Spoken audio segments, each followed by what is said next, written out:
हातामध्ये रात्रभर फोन घेऊन झोपले की एपिसोड गेला का, टेलिकास्ट झाला का, हे आलं का. सो प्रेशर डेफिनेटली हाय आहे. मग फायनान्स कसा मिळवायचा, प्रोड्युसर कसा मिळवायचा, तो स्ट्रगलच वेगळा आहे कुठला तरी, आणि तो मला नाही जमलाय. हिंदीमध्ये मेल टीजी खूप जास्त आहे, पुरुष बघतात. सो आम्ही म्हणालो की इथे पण पुरुष बघतात का, आणि आम्ही पोलीस वाढवला. टेलिव्हिजन शो मध्ये पण एखादी आयडिया पिच करता, तो शो एअरवर जातो, त्याच्यामध्ये एक एक वर्ष जातं ना मध्ये.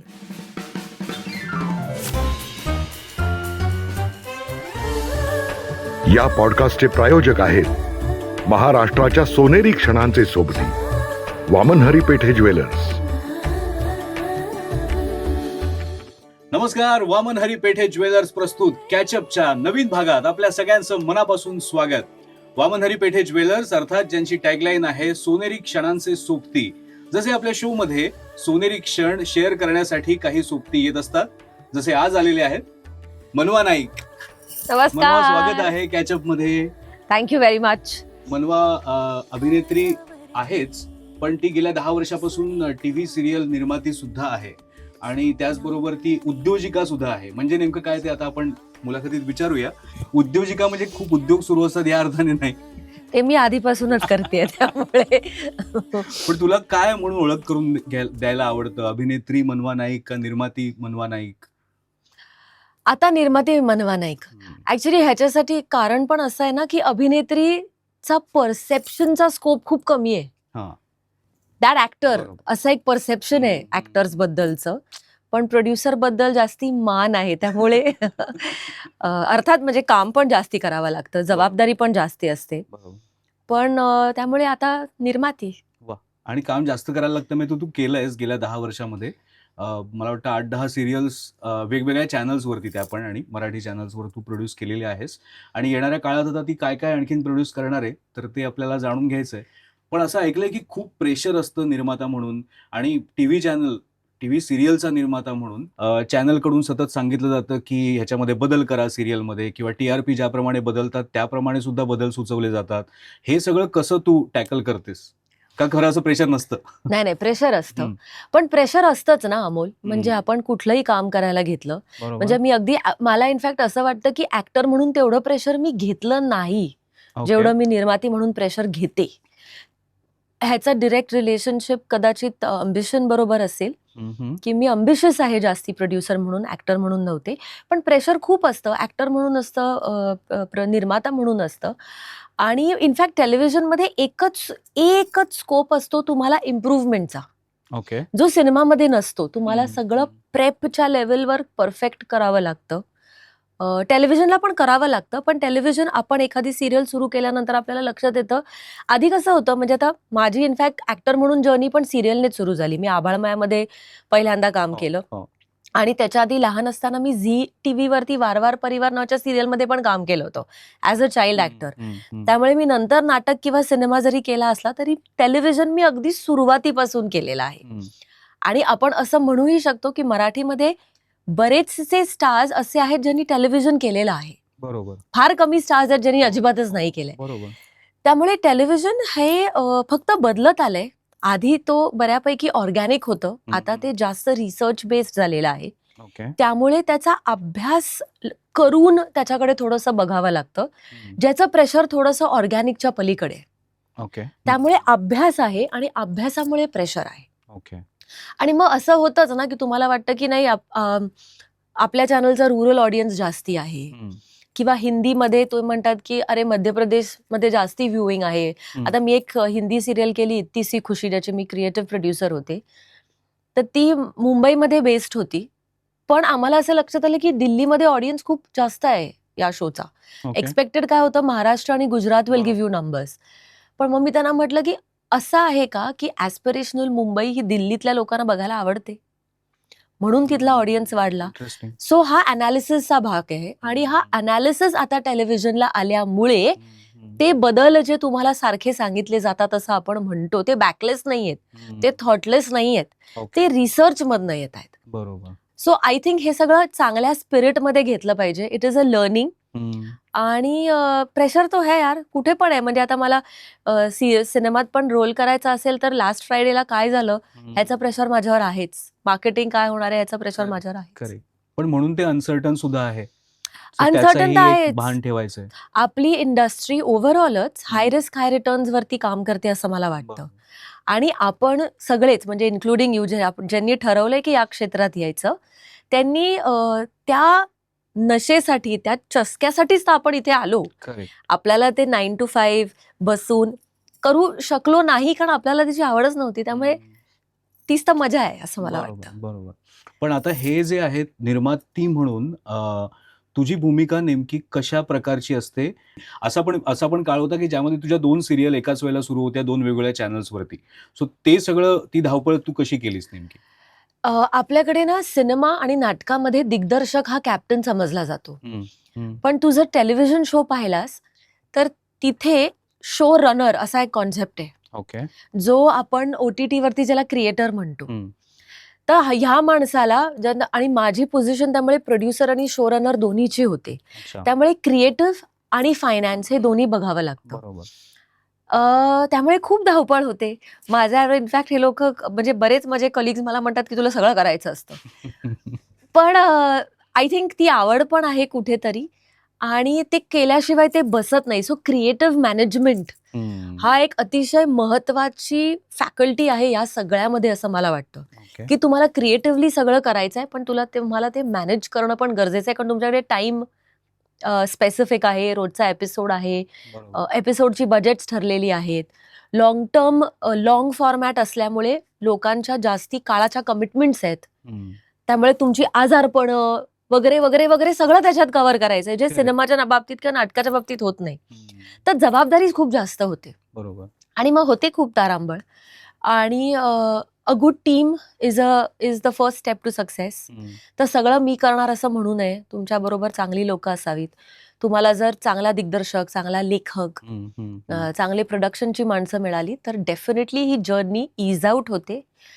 पण आय हॅव हॅड टाइम्स जिथे मी हातामध्ये रात्रभर फोन घेऊन झोपले, की एपिसोड गेला का? टेलिकास्ट झाला का? हे आलं का? सो प्रेशर डेफिनेटली हाय आहे. आणि कुठेतरी ते फॅक्टरी सिस्टमकडे जातं. It's a manufacturing company. हं, हं. तुमचं रोजचं चर्निंग आहे, रोजचा बरोबर, आउटपुट आहे. बरोबर. आणि तो दर्जा पण ठेवायचा आहे दर्जा किंवा पण लोकांना हां. काय आवडणार आहे ते पण लक्षात ठेवायचं आहे. त्यामुळे ते खूप कॉम्प्लेक्स आणि कॉम्प्लिकेटेड झालेलं आहे हं, हं. आणि त्याचीच तर मला असं वाटतं मजा आहे. मजा आहे.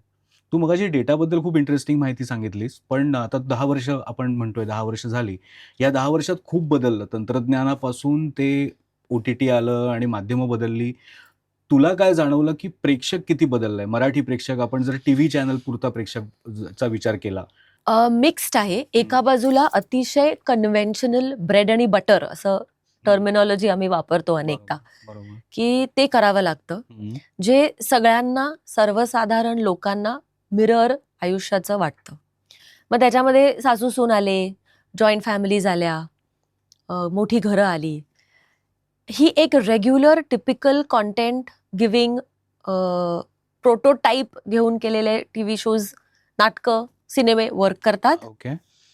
आणि मग काहीतरी नवीन हे वर्क करतं. हं. अर्धवट मध्ये असेल ना तर गडबड होते. अच्छा.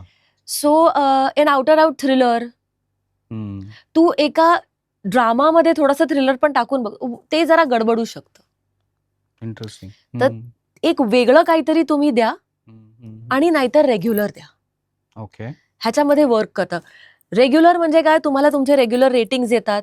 तुम्हाला जे हवं आहे Correct. होल्ड करायला, प्राईम टाईम ज्याला आपण म्हणतो ते मिळतं. आणि इररेग्युलर थोडंसं वेगळं ट्रायल अँड एरर करायला थोडंसं later prime, early prime, afternoon अशा सगळ्या स्पेसेसवरती बरोबर. ते व्हायला लागतं. सो जे चॅनल्स खूप स्ट्रॉंगली उभे असतात ते म्हणतात की हे ट्राय करो, ले आओ. हं. किंवा ज्या चॅनल्सला भीतीच नाहीये, आपण सगळं एक्सपेरिमेंटल करतोय. जसं मी तुमची मुलगी काय करते जेव्हा आम्ही केलं, it was a very different formatted show. Correct. CID सारखा शो होता एपिसोडिक, जो खूप पॉप्युलर आहे, किंवा Savdhaan India. And then we had our regular drama.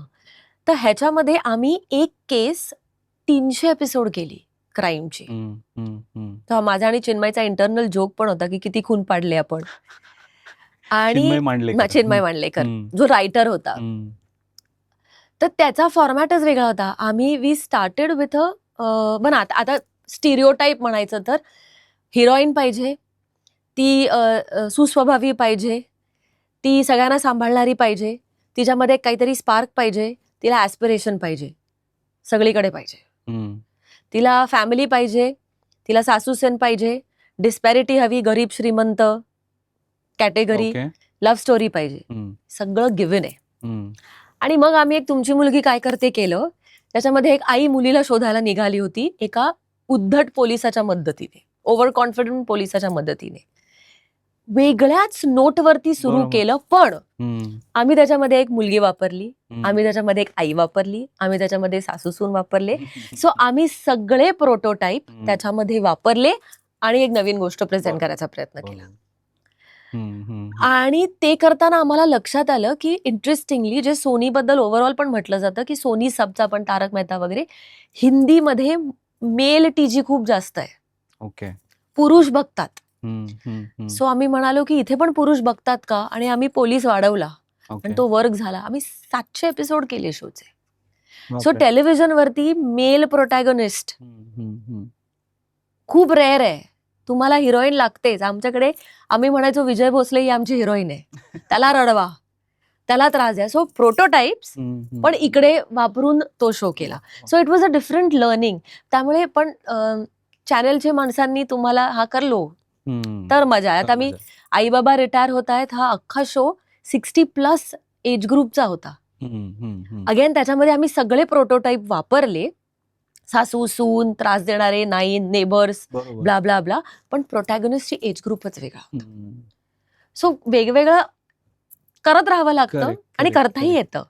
पण म्हणजे असे तुला वेगवेगळे प्रयोग करायला मिळाले आणि ते तू केलेस सुद्धा. म्हणजे जसं आता तू 2 उदाहरणं सांगितलीस, तुमची मुलगी काय करते आणि आई बाबा रिटायर होत आहेत. पण तू चुकबुल द्यावी घ्यावी सारखी एखादी विनोदी मालिका सुद्धा केलीस. हो, ते पण म्हणजे प्रोटोटाईप ब्रेकिंग आहे बना. त्याच्यामध्ये पण सासू सून तुम्हाला दिसतात, घर दिसतं, नवरा बायको दिसतात, लव्ह स्टोरी दिसते, सगळे प्रोटोटाईप आहेत त्याच्यामध्ये टेलिव्हिजनचे. पण टेलिंग वेगळं आहे. बरोबर. पण म्हणजे प्रेक्षक OTT मुळे पण बदलतोय असं तुम्हाला कधी जाणवलं काही इंटरनल तुमच्या चर्चांमधून? नाही, मला असं वाटतं की OTTचा प्रेक्षक OTT बघतो, ओके. सिनेमाचा प्रेक्षक सिनेमा बघतो, आणि हे दोन्ही न बघणारा टीव्हीचा प्रेक्षक टीव्ही बघतो. ओके. पण बरेच असे दावे केले जातात की टीव्ही आता संपणार, आता किंवा सिनेमा सुद्धा संपणार असं काही लोक म्हणतात. OTT म्हणजे असे खूप वेगवेगळे काळामध्ये आपण ऐकत असतो. पण काही लोक ठामपणे सांगतात की नाही, टीव्हीला मरण नाही. तर हा आत्मविश्वास कुठून असतो लोकांच्या मनामध्ये? यार मला तू विचारशील तर थोडी ओव्हरऑल मीडिया इंडस्ट्रीच्या मनात भीती आहे असं मला वाटतं. कारण सिनेमा चालत नाहीये, किंवा जेवढ्या टेलिव्हिजन चॅनल्स होते ते कमी झालेले आहेत, किंवा इन्फ्लेशन आहे, इकॉनॉमी वाढते आहे आणि आपले बजेट्स वाढत नाहीयेत वगैरे, असे सगळे प्रॉब्लेम्स आपले खूप आहेत. बरोबर. त्यामुळे ती भीती 100% आहे. आणि त्यातून हाय रिस्क हाय रिटर्न्स बिझनेस असल्यामुळे सुद्धा भीती आहे. तर ओव्हरऑल इंडस्ट्री म्हणून मला खूप भीती वाटते. पण टेलिव्हिजन परसे तू म्हणशील तर इतक्यात काही मरण आहे असं मला वाटत नाही. काय झालंय, आता फॉर एक्झाम्पल आभाळमायासारखा शो जेव्हा होता, तर कॉन्टेंटशी काही घेणं देणं नाही. पण त्या काळामध्ये 15 वर्षापासून जी लोक बघायचे, आता टेलिव्हिजन बघणारे 30+ जास्ती आहेत. मग काही वर्षांनी कदाचित 40+ होतील आणि मग 50+ होतील. पण लाईफ एक्सपेक्टन्सी पण आपली वाढलीच आहे ना, तर तो अलॉट बदलत जातो. आणि टेलिव्हिजनची गंमत एव्हरीडेची आहे, रतीब. आणि ते जे रोजचं जे आहे ना, ते टेलिव्हिजन आहे. म्हणून आम्ही असंही म्हणतो बरेचदा की ऐश्वर्या राय सारखी सुंदर मुलगी टीव्हीवर रोज बघता येईल का? नाही. अशी हिरोईन नको. अशी हिरोईन पाहिजे जी रोज बघता येईल. ओके. सो फार सुंदर पण कदाचित नाही बघता येणार रोज, कारण टेलिव्हिजन इज रतीब, एव्हरी डे. ज्यांच्या बरोबर तुम्ही रोज वेळ घालवू शकता, जे तू रोज खाऊ शकतोस.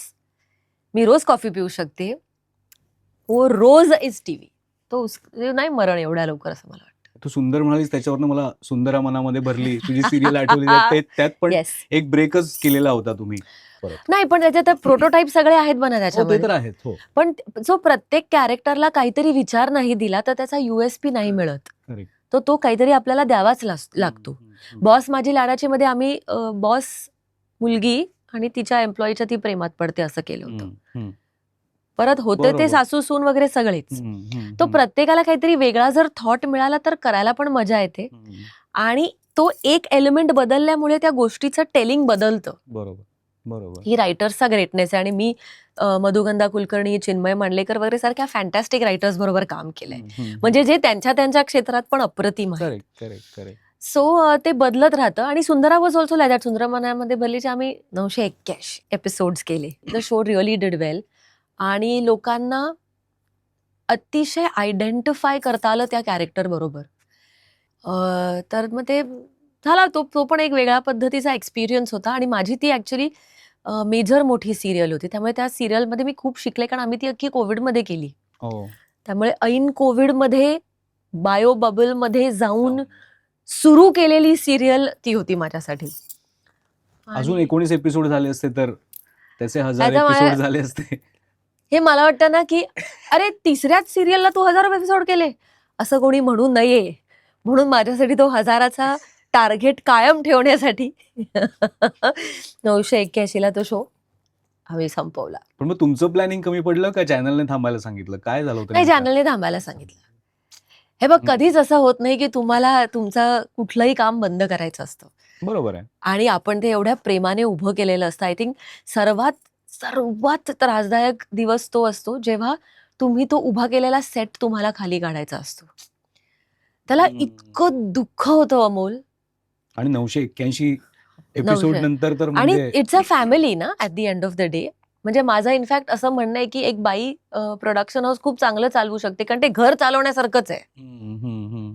बरोबर. तुमचा डिरेक्टर हा तुमचा पार्टनर असतो. तिथे केटरिंग असतं, घरामध्ये नळ गेला, बल्ब गेल्यापासून सगळे प्रॉब्लेम्स असतात. आणि ते सगळं तुम्हाला चालवायचं असतं. लहान मुलांसारखी खूप सगळे ऍक्टर्स असतात, त्यांना वेगवेगळ्या गोष्टी त्यांच्याबरोबर चालू असतात. ते सगळं तुम्हाला सामावून घ्यायचं असतं. So you have to be head of the family. घर चालवण्यासारखं आहे. Correct correct. आणि मग जेव्हा ते घर बंद होतं किंवा ते पाडायची वेळ येते, तेव्हा डेमॉलिशिंग सारखं दुसरं पेन नाही. बापरे बापरे. नाही, तू आता हा विषय काढलास म्हणून तुला विचारतो की एक बाई प्रोड्युसर असणं, म्हणजे आपल्याकडे उदाहरणं आहेत स्मिता तळवळकर यांच्यासारखी, पण तरीही आजच्या काळात तुला असं जाणवलं का की ऑथॉरिटी तुझी मान्य करणं सुरुवातीच्या काळात काही तुला असा संघर्ष करायला लागला त्यासाठी? मला प्रूव्ह करायला लागलं स्वतःला की मी एक प्रोड्युसर आहे. ओके. त्यामुळे ही म्हणजे स्त्री काय म्हणून की तू ओव्हरऑल असं म्हणतेस? ओव्हरऑल सुद्धा करावं नवोदित लागलं. म्हणून अशा- नवोदित स्त्री म्हणून करावं लागतं टू अन एक्सटेंट. पण ते सगळीकडेच करावं लागतं. म्हणजे ऍक्ट्रेस म्हणून पण मी पहिल्या दिवशी आले तर मला स्वतःला थोडंसं प्रूव्हच करावं लागतं. तुम्हाला लोक व्हॅल्यू कधी देतात जेव्हा त्यांना वाटतं की हा भाई इसको आता आहे. तर ते प्रूव्ह हे तुम्हाला करावंच लागतं. प्रोड्युसर हा बाय फार रेग्युलरली बाई नसल्यामुळे थोडंसं जास्ती प्रूव्ह करावं लागतं. ओके. तर सुरुवातीला मी ते क्या आहे वगैरे हे थोडंसं मी केलं. कपडे जीन्स शर्ट्स घालायचे वगैरे थोडंसं जरा डेमॉन्स्ट्रेट, बरं का त्यातून मी छोटीशी आहे, ऍक्ट्रेसची प्रोफाईल आहे, इफ आय मे से थोडी सुंदर आहे, तर ते हे सगळं तुमच्या अगेन्स्ट जाऊ शकतं. तर मी थोडंसं जरा असा एक स्टान्स सुरुवातीला घेतला होता. पण आफ्टर अ फ्यू एपिसोड जसं मी म्हणेन किंवा आफ्टर अ फ्यू इयर्स जेव्हा लोकांना लक्षात आलं की हा भाई इसको शायद से आ रहा है, तर मग ते परसेप्शन बदललं. आता मला ते नाही करायला लावत. आता मी म्हणजे देयर टाइम जेव्हा मला ओरडाआरडा करायला लागायचा वगैरे, आता मी असं काही नाही करत. आवाज चढवून नाही करावं लागत काही, विच इज ग्रेट. म्हणजे टचवूड की लोक तुम्हाला तुमची क्रेडिबिलिटी तुम्हाला क्रिएट करून देतात. आता सेटवरच होत असेल मॅडम आगे मॅडम आगे मॅडम हो, आगे. असं मी ऐकलंय. आणि मी थोडीशी हॉट टेम्पर्ड होते. आता मी कम्प्लिटली बंद केलं. ओके. पण नाहीतर थोडंसं अग्रेशन, ओरडाआरडा हे मी केलेलं आहे. आणि कधी कधी ते करावं पण लागतं ना. म्हणजे तू म्हणालास तसं की बाई म्हणून थोडंसं करावं लागतं. त्या पोझिशनसाठी तुम्हाला थोडंसं करावं लागतं की एक लिडरशिपचा एलिमेंट त्याच्यामध्ये आणावा लागतो. सो हे सगळं करावं लागतं. हे तर झालं सेटवरचं, पण चॅनल मीटिंग मध्ये तुला कधी तसा अनुभव आला? नाही, चॅनल सुरुवातीला? मीटिंग मध्ये नाही आला. एकतर फॉर्च्युनेटली मराठीमध्ये काम करताना बरीच लोक अशी होती आजूबाजूला ज्यांच्याबरोबर मी ऍक्टर म्हणून काम केलं होतं, ओळख होती. बरोबर. तसं सो नाही. तसा. आणि हा जो मी प्रॉब्लेम तुला म्हणते ना, हा मॅक्सिमम वर्कर्स बरोबर जास्ती येतो. ओके. HODs बरोबर किंवा ऍक्टर्स बरोबर एवढा तो प्रॉब्लेम येत नाही. आणि चॅनल्स इनफॅक्ट फारच कॉर्पोरेट सेक्टर झालेलं आहे. त्यामुळे आपण शूटिंग जेव्हा करतो ते बऱ्याच अनऑर्गनाइज्ड सिस्टम मध्ये आपण आहोत. आणि चॅनेल हे एकदम पॉलिश्ड लोक आणि फारच ते कॉर्पोरेट सेक्टर आहे. त्यामुळे इनफॅक्ट तिकडे आणि इकडे अडजस्ट करताना ते दोन वेगळे जग आहेत असं एक फिलिंग येतं आणि इट्स डिफिकल्ट. आणि सक्सेस बेस्ड आहे ना, तो जो तुम्हाला चल रहा है तो nothing beat success like success. त्यामुळे तुमचा शो चांगला चालत असेल तर इट्स गुड, नसेल चालत तर कुठेही असो आपण रडकुंडीला झालेलो असतो. करेक्ट आहे. तू जेव्हा मालिकांमध्ये काम करत होतीस त्यावेळेला तू एखादी बघितलेली गोष्ट किंवा सेटवर सुरू असलेली पद्धत जी तू निर्माती झाल्यानंतर तू बदललीस तुझ्या सेटवरती, अशी कुठली? सो मी ना 3 बहुराण्या नावाची एक सिरियल करत होते. याच्यामध्ये मी 3 पैकी एक बहुराणी होते. तो झी टीव्ही वरती यायचा शो.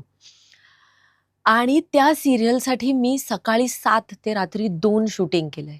आणि हे ते दिवस होते जेव्हा कंपल्शन्स नव्हती शूटिंग अवर्सची वगैरे, थोडे अनऑर्गनाइज आपण जास्ती होतो तेव्हा. आणि एकदा माझं ना 6 किलो वजन कमी झालं एका महिन्यात. बापरे. आणि इनफॅक्ट खरं सांगायचं तर माझे माय हेअर स्टार्टेड ग्रेइंग. आणि मला असं लक्षात आलं की मी फिजिकली हे करूच शकत नाहीये, पण टेलिकास्ट आहे करून करतोच आहोत. सो माझ्या सिरियलच्या सेट्सवरती मी as far as possible shoot extension होऊन देत नाही. ओके. 9ची शिफ्ट हे 10 वाजता, 10:15, 10:30 डोक्यावरनं पण मी संपवा. डे नाईट वगैरे मी ॲज फार एज पॉसिबल करत नाही. त्यामुळे तू माझी कुठच्याही सिरियलच्या टीमला विचारलंस तर एका वर्षामध्ये 4, 5, 6 वेळापेक्षा जास्ती I have not done an overtime. Okay. तो हे एक गोष्ट मी करायचा प्रयत्न करते, कारण त्याचा एक तर सगळ्यांच्या हेल्थवर परिणाम होतो. आणि आपण जे मुंबईतले लोक ना, आपल्याला घरी जायचं असतं, आपल्याला आपले मित्रमैत्रिणी, फॅमिलीज वगैरे हे सगळं असतो ना, म्हणजे ते सगळंच असल्यामुळे असं होतं की आता घरी जा आणि आराम करा. आणि तुम्ही आराम केलात तर तुम्ही उद्या रिफ्रेश्ड येऊ शकाल. तर टेलिव्हिजन इंडस्ट्रीला ऍक्च्युली हा खूप मोठा प्रॉब्लेम आहे की वर्किंग आवर्स हे वायर जातात, डे नाईट लोक शूट करतात वगैरे वगैरे. तर ते मी त्यातल्या त्यात कमी करायचा तो प्रयत्न केलाय. ते एक बदल पूर्ण माझ्या हातात नाहीये, पण प्रयत्न करते. बरोबर.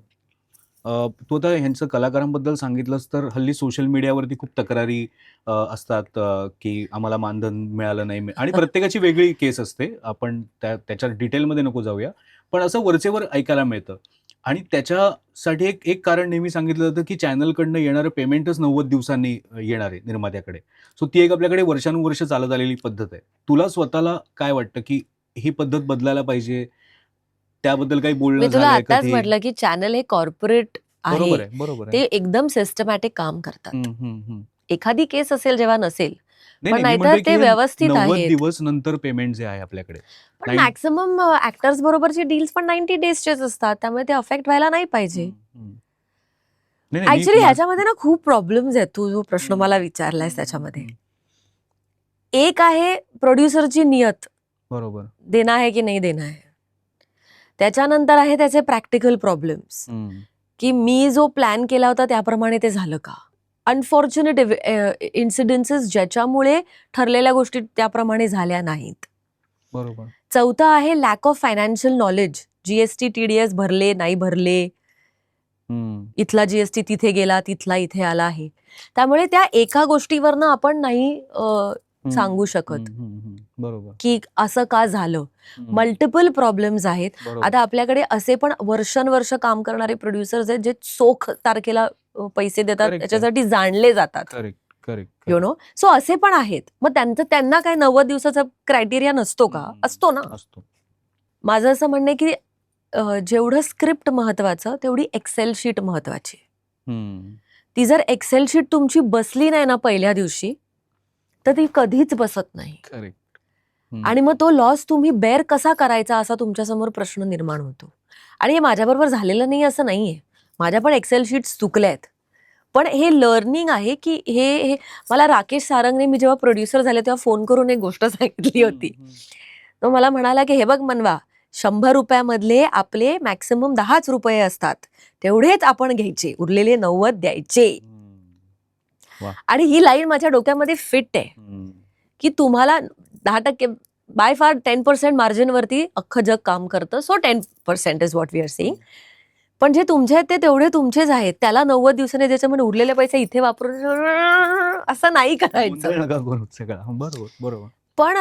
पण खूप प्रॉब्लेम्स असतात. म्हणजे मी बरोबर. निर्मात्याला एकट्याला पण आय विल नॉट ब्लेम की शो एअरवर जायचा असतो, ठरलेल्या दिवसांमध्ये त्याचं शूटिंग संपत नाही, ऍक्टर तुमचे काही कधी कधी डेट्सचे प्रॉब्लेम्स होतात, मग आज मी ठरवलेलं होत नाही, मग ते उद्यावर जातं, मग माझी कॉस्ट वाढते, बरोबर. काहीतरी टेक्निकल एरर होतो आणि मग ओव्हर टाईम्स होतात, मग ते त्या दिवशी समजा नेमकं त्या दिवशी 50 ज्युनियर होते, प्राइस डबल झाली, रिकवर कसं करू, अशा प्रकारचे पण प्रॅक्टिकल बरोबर. प्रॉब्लेम्समुळे ते वाढत जातं एक एक एक एक सगळं. बरोबर आहे. तो बरोबर. कुठे तो प्रोड्युसर हम्म. कधी दबला जाईल हे सांगता येत नाही. तर प्रत्येक स्टेप केअरफुली जर तुम्ही टाकली तर, आणि माझ्या बाबतीतही होऊ शकतं, आणि मी तुला म्हणते माझ्या बाबतीत झालेलंही आहे.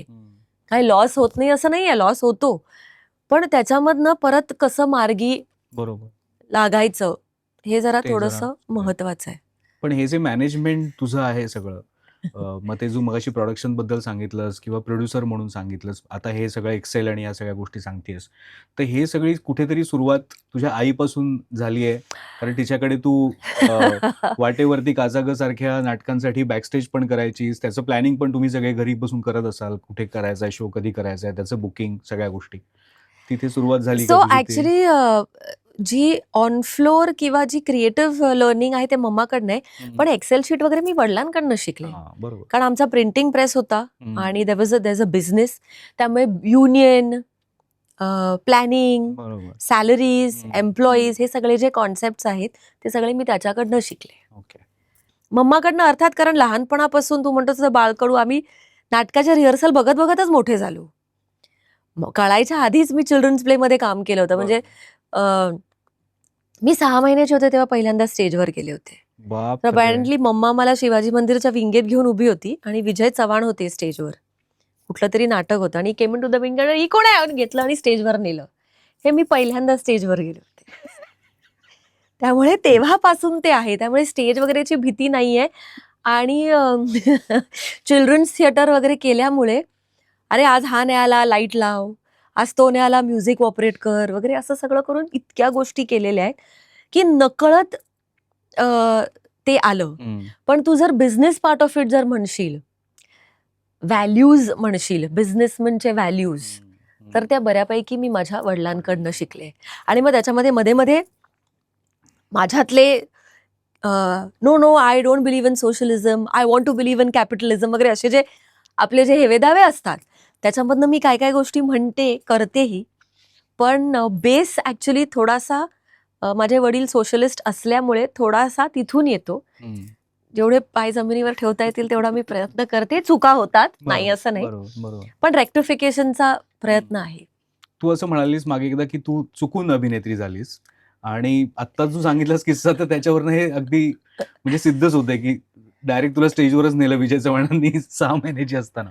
तर तिथून ते अपघात तिथपासून सुरू आहेत ऍक्टिंग बद्दलचे.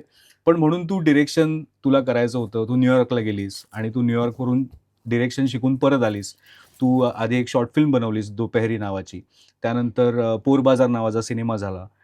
2014 चालू होतं ते, आता आपण 2026 मध्ये आहोत.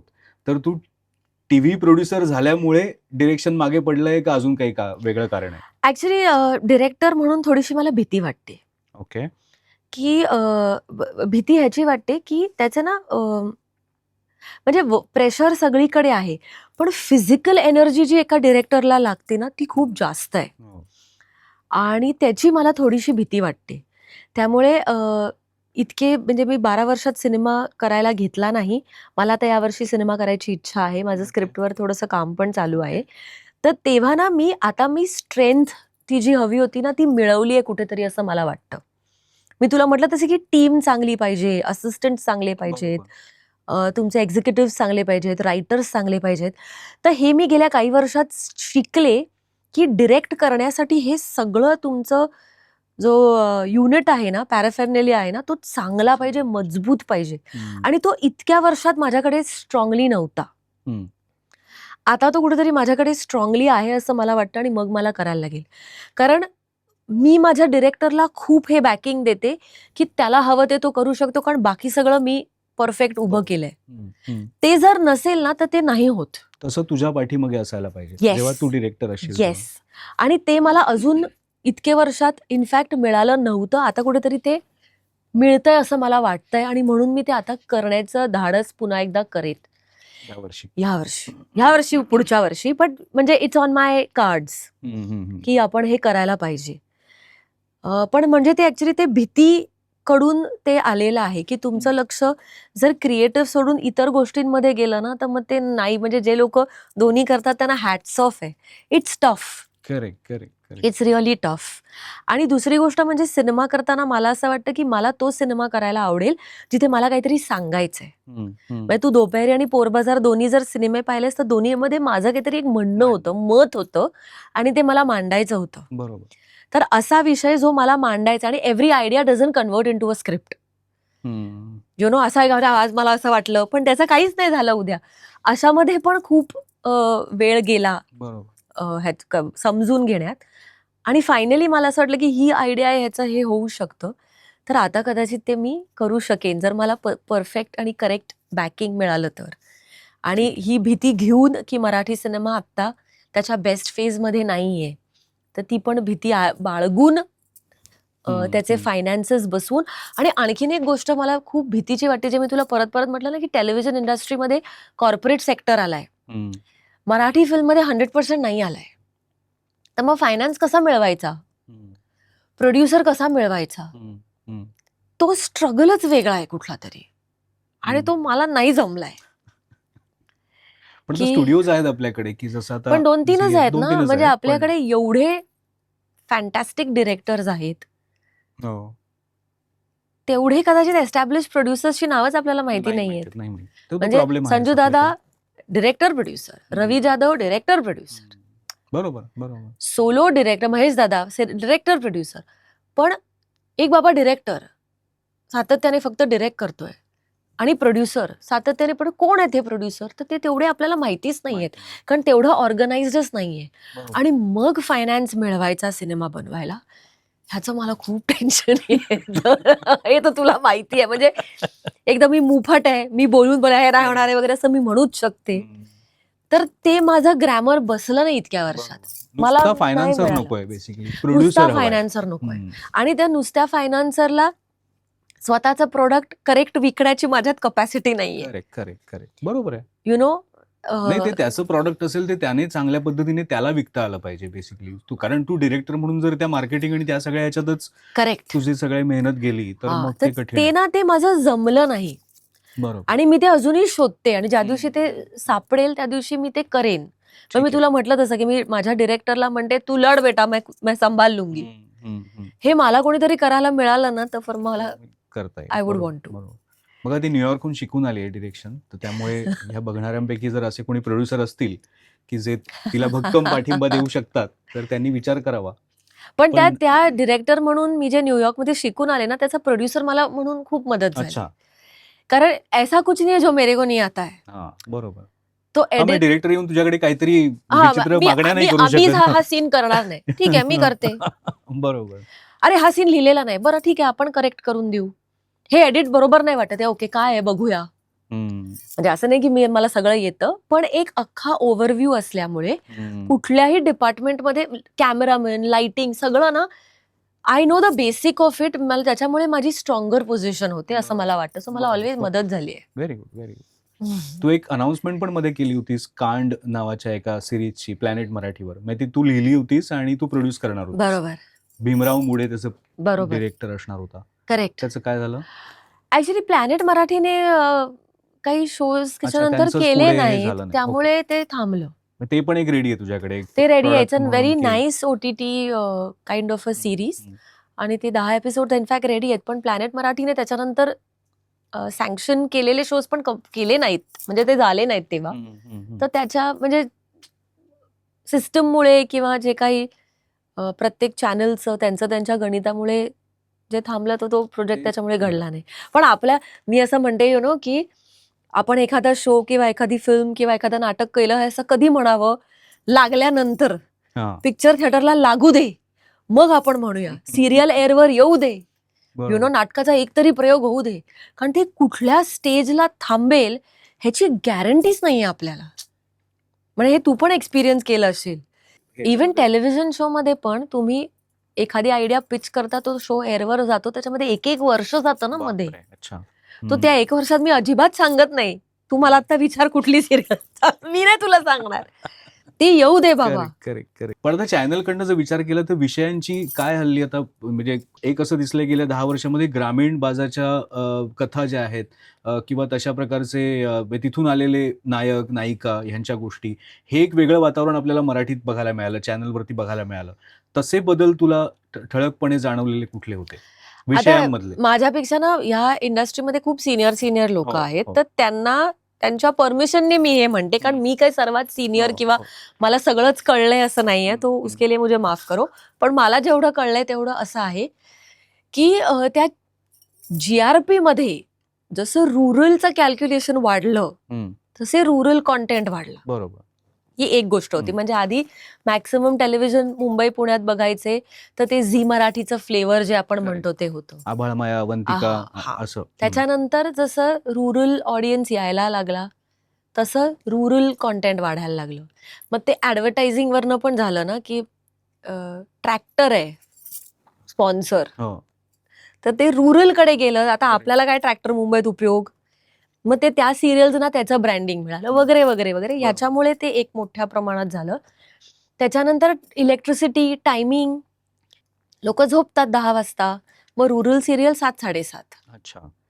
आणि तुमची मुलगी काय करते, फॉर एक्झाम्पल 10:30, सिटी बेस्ड, तर कॉन्टेंट तुमचा आवर्स वरती ठरला. मग prime time is in between, no, की सगळं दोघंही बघतात. मग 7 मुलं बघतात का, वीर वगैरे जे सिरियल, 7-7:30 मुलं बघतात आजी आजोबांबरोबर. मग 9-9:30 पुरुष पण येतात घरी, मग ते पण बघतात. तर ते सगळं, हे सगळं कॉन्टेंट हे त्याच्या सगळ्यावरती बेस्ड आहे. कोण ऑडियन्स आहे, मग इलेक्ट्रिसिटी किती ते किती आहे तुमच्याकडे, लोड शेडिंग किती आहे, मग दुपारी लोड शेडिंग, मग संध्याकाळचा सगळा कॉन्टेंट वगैरे, अशा सगळ्या गोष्टींमुळे ते सगळं बदलत बदलत बदलत मी काय माहीत नाही, पण हे मी समजले इतक्या दिवसात. बरोबर. पण अजून एक गोष्ट आहे ह्याच्यामध्ये की समजा समोरच्या चॅनलवरती एखादी मोठी मालिका आली किंवा एखादी काहीतरी, किंवा आता बिग बॉस आपण ज्याला म्हणूया, की जो चांगला TRP देणारा शो असतो, तर मग त्यावेळेला समोर आपल्याकडे जी मालिका आहे त्यांना सांगा की महामालिका बनवा, 1 तासाचा एपिसोड, किंवा हल्ली आता काहीतरी महासंगम आलाय की 2 मालिकांचं खूप असतात हल्ली. तर मग हे तुम्ही कसं त्यावेळेला प्रेशर परत वाढणार की अरे बापरे आता ऍक्च्युली महासंगमाची मजा येते ना, की ते त्या सिरियल मधले पण लोक तुमच्या सिरियल मध्ये येतात, तुमच्या सिरियल मधले त्याच्यात जातात, त्यांचा ऑडियन्सचा तुम्हाला फायदा होतो. सो तो चॅनल म्हणून इट्स अ ग्रेट ऍक्टिव्हिटी. आणि त्याचं लॉजिक थोडंसं असं असतं की 7 ते 8 आहे, तर 7ची सिरियल चांगली चालतीये आणि 8:30-7ची एक सिरियल आहे. आता 7ला तो नवीन शो येणार आहे, तर आधीच्या शो पासून 3 लेअर चालवा, म्हणजे हा ऑडियन्स बदलतच नाही चॅनल. करेक्ट. तो तुमच्याकडेच राहतो. आणि मग टाइम स्पेंड महत्वाचा आहे, की किती मिनिटं तो थांबला. बरोबर. चॅनल बदलला तर आपण जे इंस्टाग्रामवर पण हुक लाईन रील पहिले आपण नाही तर स्लाइड ऑफ करतो, टेलिव्हिजनचा पण सेमच आहे ना. आपण चॅनल बदलतो, तर त्याच्या सगळ्यामुळे ह्या आलेल्या आपण ह्या, मला असं वाटतं की किती फॅन्टॅस्टिक मार्केटिंगच्या आयडियाज आहेत, की ते असं इथं तुम्ही महासंगम करा, इथे यायचं तुम्ही संडे स्पेशल करा, त्यांनी तिकडे नवीन रिलीज झालेला पिक्चर लावला तर तुम्ही इथला काहीतरी लावा. मग ह्यांचा दुपारचा शो चालतोय तर तिथे आपल्या ह्याच्यातलं आर्काईव्ह मधलं बेस्ट शो काढून तिथे लावा. मध्ये I think it's brilliant marketing. आणि कॉर्पोरेट सेक्टरमध्ये आता सगळे IIM अहमदाबाद वगैरे टाईप लोक असल्यामुळे it's no longer trial and error. Research ना इतका इम्प्रेसिव्ह आहे. म्हणजे आपण म्हणतो ना की पॉलिटिक्स, स्पोर्ट्स आणि एंटरटेनमेंट ह्याच्यावर सगळे बोलतात, पण नाही यार, खूप त्याच्यामध्ये रिसर्च आहे. आणि सर्वात स्टेडी त्यातल्या त्यात आपण आज पाहिलं तर ते टेलिव्हिजनच आहे ना. सर्वात स्टेबल इंडस्ट्री टेलिव्हिजन आहे. ओके. एक थोडा टेक्निकल प्रश्न आहे. OTT आल्यानंतर जेवढे प्लॅटफॉर्म्स आहेत, म्हणजे आता स्टार प्रवाहाचं हॉटस्टार आहे, झीचं झी5 आहे, सो त्यांच्या प्लॅटफॉर्मवरती त्या सगळ्या सिरियल्स येतात आणि ते विदाऊट ॲडव्हर्टाइजमेंट्स ते एपिसोड आपण बघू शकतो. निर्माता म्हणून तुम्हाला काय त्याच्यात फरक पडतो किंवा काय फरक पडला त्याच्यामुळे अपलोड 12 करण्यासाठी 12 तास आधी सबमिट करावा लागतो एपिसोड. अच्छा ते काहीतरी प्रीमियम प्राईम वगैरे असं जे काही असतं, तर ते जर तुमच्याकडे असेल तर तुम्हाला 12 तास आधी एपिसोड डेडलाईनच कमी झाली. डेडलाईन कमी झाली. बापरे. तर ते संध्याकाळी 7ला दिसणारी जी सिरियल आहे ती कदाचित माझ्याकडे प्रीमियम सबस्क्रिप्शन आहे म्हणून मी सकाळी 7 पासून ती बघू तुमची शकतो. मुलगी करते कायला असं व्हायचं ओके. की सकाळीच लोक बघून मोकळे, संध्याकाळी कोणाचा खून होणार आहे. टेलिव्हिजनवर चालली ऍड, संध्याकाळी बघा 10:30 वाजता बरोबर. कोणाचा खून केला आता नवीन वगैरे, आणि ही सकाळी बघून लोक मोकळी, एक्साइटेड, आम्हाला माहितीये. सो ते एक मोठा त्याचा फरक पडला.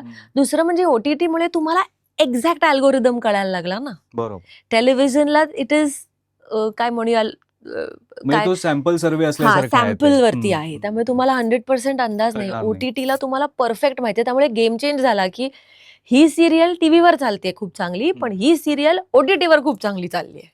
नंबर 1 पोझिशनला ती आहे. मग जे लोक प्राईम टाइमला, समजा आता मी स्टार प्रवाह बघते प्राईम टाइम टीव्ही बघते, टीव्ही हा मेन टीव्ही, टेलिव्हिजन स्टार प्रवाह हा. चॅनल बघते, संध्याकाळी बघते. मग मी उद्या दिवसभर काय बघतेय, कलर्स, आणि मी OTTवर जाऊन झी बघते. अच्छा. आता प्राईम टाइमला कॅल्क्युलेट होतो मॅक्सिमम GRP वगैरे, तो प्राईम टाइमचा येतो. तो मी बरोबर. तिन्ही शोज बघितलेत, मिस नाही झालं माझं काही. करेक्ट. हे OTTचा फायदा पण आहे. फायदा पण आहे. आणि दुसरा फायदा आहे की तुझ्या सगळ्या ज्या जुन्या मालिका आहेत त्या पण तुला आता तिथे बघता येतात किंवा कोणाला बघता दाखवायच्या असतील तर तो Yes. एक प्रोफाईल पण झालं ना एक. तसं चुकबुल द्यावी घ्यावीचा नॉस्टॅल्जिया खूप आहे. अजूनही लोक तो शो जाऊन बघतात आणि म्हणतात काय मज्जा आली यार. तो युट्यूबवर पण आहे त्याचे एपिसोड YouTube वर. त्याचे. So it is a very, so आता तेव्हा इट डिड वेल, पण रेट्रोस्पेक्ट मध्ये असं होतं की असं क्षणभर विश्रांतीबद्दल आहे माहितीये ना, की क्षणभर विश्रांती जेव्हा थिएटरमध्ये लागला तेव्हा तो सुपरहिट नव्हता, पण अपॅरेंटली टीव्हीवरती तो सर्वात वॉच्ड, म्हणजे one of the most watched films आहे. तसं चुकबुल द्यावी घ्यावीच आहे की लोक बघतात खूप जास्त आता. अभिनयातनं काय क्षणभर विश्रांती आहे का काय म्हणजे? यार मला चांगले रोल मिळत नाहीत अमोल, खरं सांगते मी तुला. बघ लोकांचं असं होत असणार की अरे हिता आता टीव्ही प्रोड्युसर, हिला कुठे वेळ असणार आहे आता. असं अजिबात नाहीये, असं अजिबात नाहीये, नाही मिळत चांगले रोल. म्हणजे आय डोंट नो व्हाय, दुःख आहे माझं ते. कारण मला आवडेल करायला, पण मी तुला म्हटलं तसं की ते 3 बहुरान या सिरियलमुळे मी खूप थकले, आणि त्याच्यानंतर मी एवढा लॉंग फॉर्मॅट कधीच करू शकले नाही. म्हणजे झी मराठीवर मी सिरियल केली तुझं माझं जमेना, पण ती लिमिटेडच होती पहिल्या दिवसापासून. It was not suppose to be forever. So ते मी तेव्हा केलं, पण चांगला OTT, किंवा मी मागच्या वर्षी नाटक केलं काळी राणी. सो चांगला रोल असेल ना तर करायला मला डेफिनेटली आवडेल, पण मी असं नेहमी म्हणते की ऍक्टिंग इज माय पॅशन, त्यामुळे त्याच्यात मज्जा आली पाहिजे खूप जास्त. तर मी जेवढी नाटकं केली, हॅमलेट, हमीदाबाईची कोठी, ऑल द बेस्ट, काळी राणी, 4ही नाटकातले माझे रोल्स फॅन्टॅस्टिक होते, 4ही नाटकं फॅन्टॅस्टिक होती. त्यामुळे मला वाटतं ऍक्टिंग हे मी थोडंसं सिलेक्टिव्हली करते. पण त्याच्यात बऱ्याच गोष्टी अशा आहेत ना की मी डान्स नंबर नाही करू शकत, म्हणजे I am not made that way. You know, तुम्हाला म्हणाल की एक लावणी तर मला नाही येत, सॉरी, म्हणजे. तर अशा काही शॉर्टकमिंग्समुळे पण कदाचित मला ऑल्सो यु नो, आता बॅक इन द डेज म्हणजे आफ्टर क्षणभर विश्रांती 2-3 मस्त सिनेमे झाले होते, पण ते रिलीजच नाही झाले. अरे बापरे. तो अशा सगळ्यामुळे ते acting I think took a back seat. आणि जे सिनेमे तुझे म्हणजे आपण जसं म्हणूया की चालले पण आणि नाही पण चालले, म्हणजे आता जोधा अकबर खूप चालला, पण त्याच्यामुळे तुला पर्सनली त्याचा फायदा झाला की नाही मला माहित नाही. म्हणजे सो मी तुला आता, ते पण ना माझं खूप हेवी अम्बिशन नव्हतं. बरोबर. That was also luck by chance, की मला एक दिवस अविनाश गोवारीकर म्हणाला की काय करते, जाऊन ऑडिशन दे ग, आणि ते मी सिलेक्ट झाले आदल्या दिवशी. सो ते खूप प्लॅन्ड नव्हतं, तेव्हा माझं ग्रूमिंग पण नव्हतं. बरोबर. एक त्या एक अपॉर्च्युनिटी आपल्याला मिळाली आहे, आता ह्याच्यावर तुम्ही माउंट व्हा, कॅश करा, ग्रो करा, हे सगळं मला माहिती नव्हतं, आणि मी ते सगळं केलं नाही तेव्हा. केलं असतं तर कदाचित सोशल मीडिया पण इतका स्ट्रॉंग नव्हता, तुम्ही तुमचं नाही. स्वतःचं प्रमोशन आपण जे आता करू शकतोय आणि वेगवेगळ्या- ऑल्सो मी तुला म्हटलं तसं की मी अम्बिशियसली ऍक्ट्रेस हम्म, नव्हते ना, त्यामुळे मी तो खऱ्या अर्थाने जो स्ट्रगल करायला पाहिजे होता हम्म, कदाचित, हम्म, हम्म. किंवा जो रेग्युलरली एखादा ऍक्टर जो ठरवतो की मी ऍक्टर बनणार आहे, तर तो जो स्ट्रगल करतो ना, ते सगळे स्ट्रगल मी नाही केले. बरोबर. मी खूप कम्फर्ट झोन मध्ये काम केलंय, हम्म. ओळखीच्या लोकांबरोबर काम केलंय. आय हॅव बरोबर. Not made that extra effort ever. आणि ते काम करत असताना तुला असं नव्हतं डोक्यात की आता हा सिनेमा चालणार, मग आपल्याला फायदा होईल हा, वगैरे आता आपण असं? हे हा, आता हे आहे ना, मग आत्ताच आपण एक फोटोशूट, आता मला माहितीये ते गोष्टी, करेक्ट, यु नो, करेक्ट, की हा आता तुझा सिनेमा चाललाय ना, आता 3 मीडिया नेटचे आर्टिकल्स दे, हा आता हे 2 कर, आता इथे दिस, आता हे 6 रील टाक. हे मला नव्हतं माहिती. आता मला हे माहितीये, माहितीये. Correct, correct. You know. तेव्हा नव्हतं माहिती आणि तेव्हा मला कोणी सांगितलंही नाही. बरोबर, बरोबर. आणि तेव्हा मी मस्त मजा करू, तुला तर माहितीये, I have been a chilled out person. Correct, correct. म्हणजे जाऊन द्या बाळासाहेबचं काय, कारण त्याच्यातला तुझा रोल जो आहे, तू जसं नाटकाच्या पॅशन बद्दल म्हणालीस, तर तो तसा प्रकारचा होता, एक हो. प्रायोगिक नाटक करणारी मुलगी, हो, असा तो रोल होता. आणि असा प्रोजेक्ट की ज्याच्यामध्ये इतके सगळे दिग्गज एकत्र आहेत, सो तो फेल होऊच शकणार नाही असं असं वाटत होतं त्यावेळेला. पण तरी पण काहीतरी बिनसलं, काहीतरी झालं गणित त्याचं. व्हॉट अ रियालिटी चेक ना वी ऑल गॉट, हो, की everything is a tick mark. Correct. पण तरी सुद्धा ती फिल्म सुपरहिट झाली नाही. त्याची गाणी आजही आपल्याला माहिती प्रचंड आहेत, खूप प्रमाणात. गाजतात, आजही लोक गातात ती गाणी. पण केली यार असं नाही. क्रिएटिव्ह झोन मध्ये हेच आहे ना, की sometimes you just don't know why, hmm, का असं झालं. बरोबर.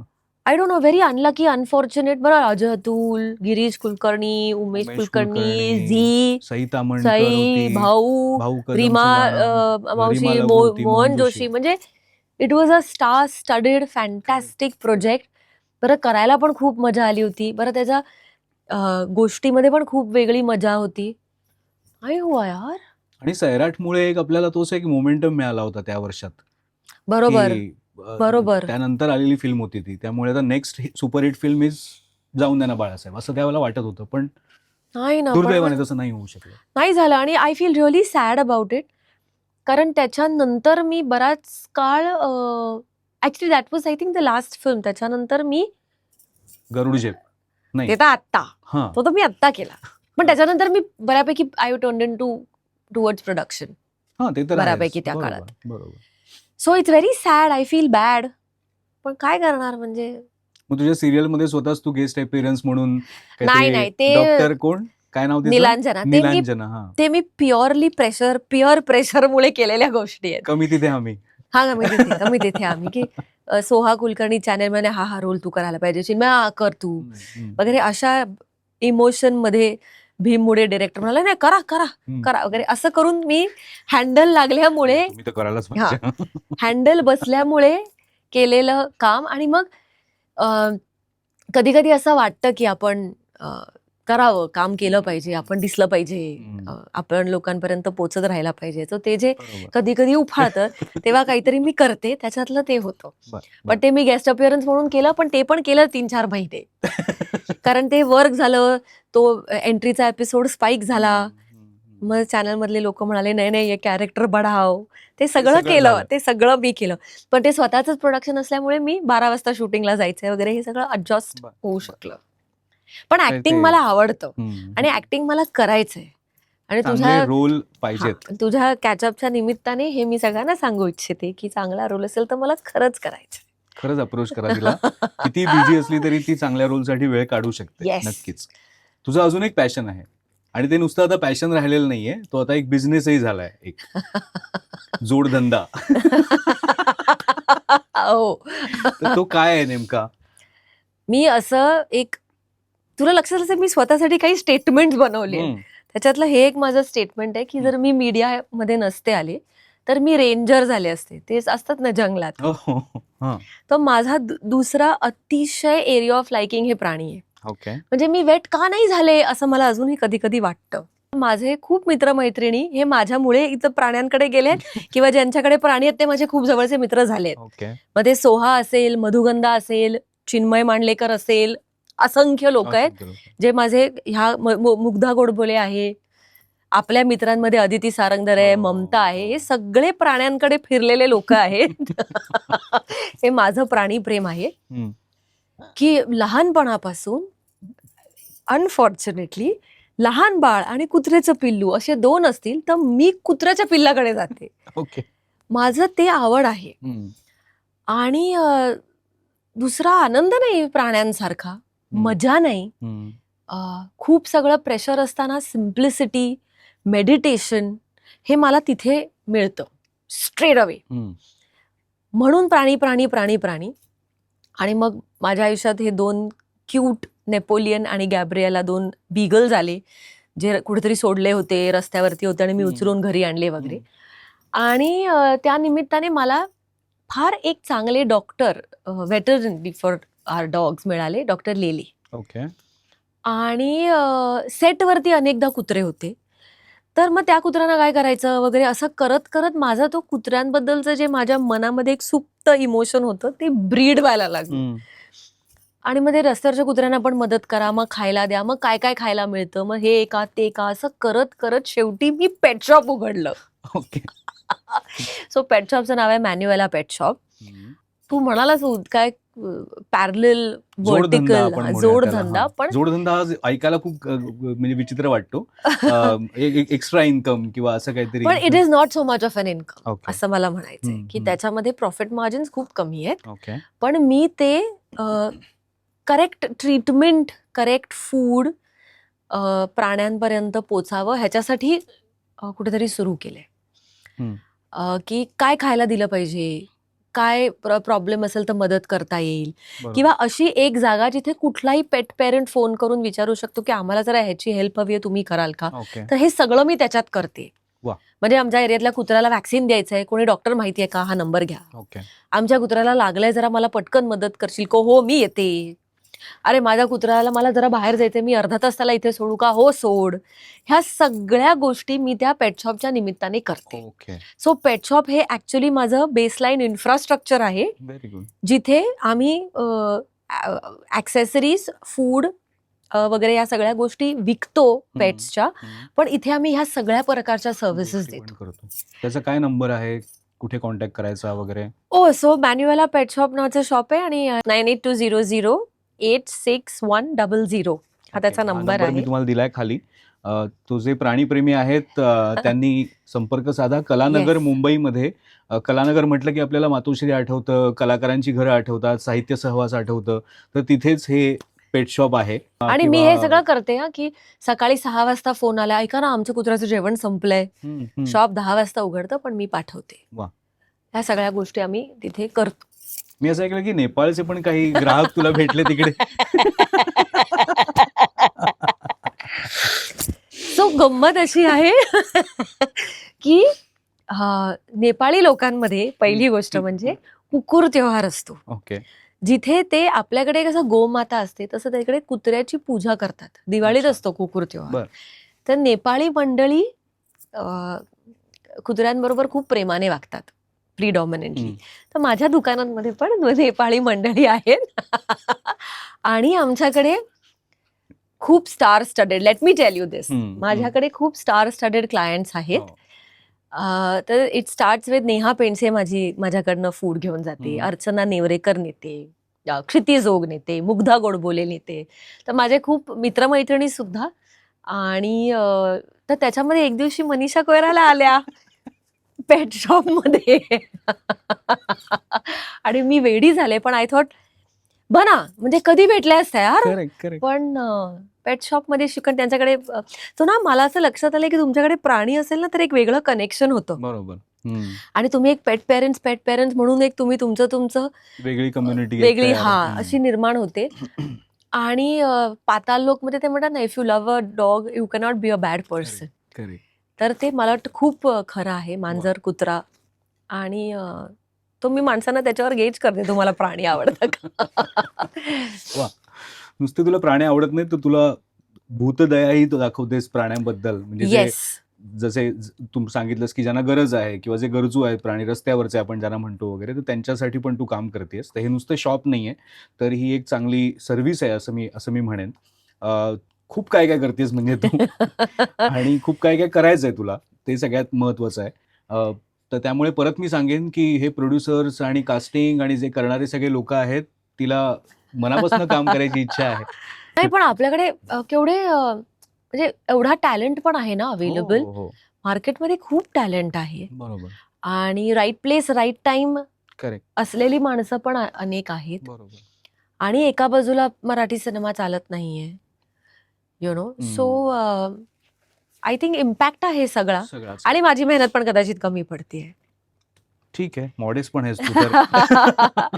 तर तुला वामनहरी पेठे यांच्याकडून एक सुंदरशी भेट या निमित्ताने. बाबा, थँक्यू तू व्हेरी इतकं मच. चांगलं चांगलं काम करतेस. तर चांदीचं नाणं, थँक्यू व्हेरी मच. तर हे वामनहरी पेठे यांनी दिलेलं आहे तुला. वाव.